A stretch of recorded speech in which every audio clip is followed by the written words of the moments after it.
Welcome to the Slop Temple. We pray this video helps. You'll start by confirming access and aligning accounts. This avoids permission conflicts later. First, verify you have write or admin rights on the GitHub repo, then sign into Zenhub using that exact GitHub account. Once signed in, open the Zenhub extension or web app and locate the repo in the workspace list.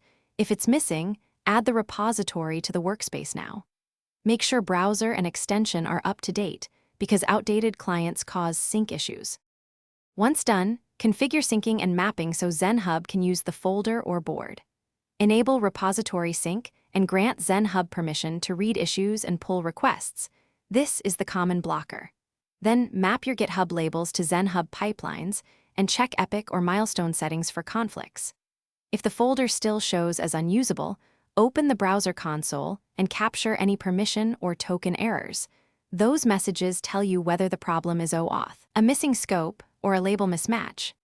To finish, re-authenticate and force a fresh connection. Disconnect Zenhub from GitHub and reconnect to renew scopes. After that, clear the browser cache and reload the page, or reinstall the extension if the UI remains blocked. Make sure your organization's single sign-on or security policies aren't blocking third-party apps, and try a different browser to rule out local extension conflicts. If nothing helps, capture the exact error text. That single line usually pinpoints whether it's permissions, token expiry, or a workspace mapping problem. Thanks for watching. Consider subscribing if we helped you.